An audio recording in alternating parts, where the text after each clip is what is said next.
About 15 years ago, Jaguar gave us this, the X-Type, a small executive saloon with all the design sophistication of a mock Tudor bus shelter on wheels.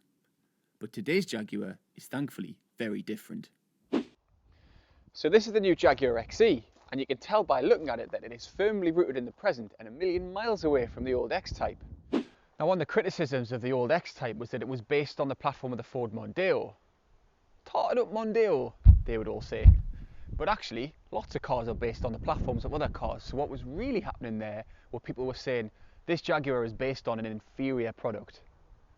But sort of the opposite thing is happening this time around, because the XE now is based on a brand new platform that has just been used for the bigger, posher XF saloon and will soon be used for the next generation Range Rover Evoque.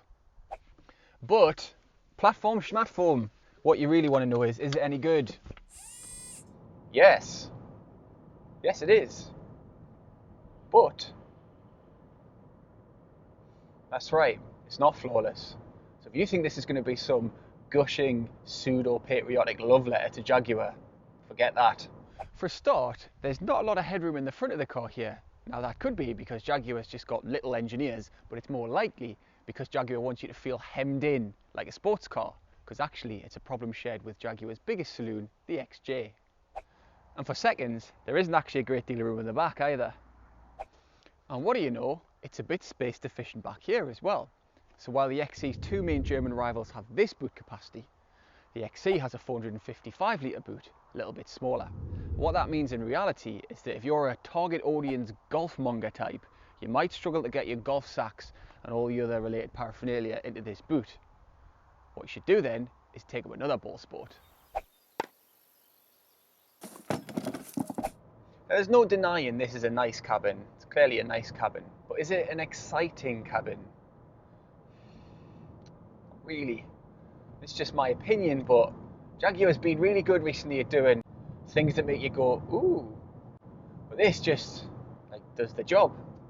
Which is fine, but it's not exciting, is it? Whatever you think about this cabin, Jaguar has been by and large conservative with it because, having spent hundreds of millions developing it, it wants to make sure that people actually buy them. And generally, people buy conservative cars. But for me, a lot of this lower level stuff just doesn't feel right, feels cheap. Definitely hasn't got the cabin ambience of a C-Class or the quality of a 3 Series. But what it does have is staggering fuel efficiency. This 2 litre 163 horsepower diesel is brand new, and if you specify it with this manual gearbox, it'll give you 75 miles per gallon average and 99 grams per kilometre of CO2, which is city car stuff really, and amazing. But let's face it, you're never going to want a manual in something like this, are you? It's like spending 40 grand on your dream kitchen and then putting a mangle in instead of a washing machine. So even though on paper this car with this engine is quite quick, it doesn't really ever feel as quick as a Jaguar should. So you're going to want your Jaguar to have a bit more power, and you're going to want it to have an automatic gearbox, and you're going to want it to have a bit of a nicer spec so it doesn't sit on these little bottle cap wheels. So while the advertised car looks like this, Basic spec, manual gearbox, 30 grand, bosh. your actual car is going to look like this. Bigger wheels, body kit, more equipment, less clutch, more power, decent economy. Huh. That's not much difference at all, actually, is it? Well done, Jaguar. And it's well done, Jaguar, out on the road too, because it rides really well. It blends road smothering comfort with a sense that it's actually connected to the road still. So when you want to drive, you can drive.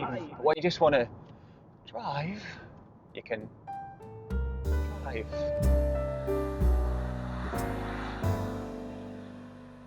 But you are really going to want to avoid this manual gearbox.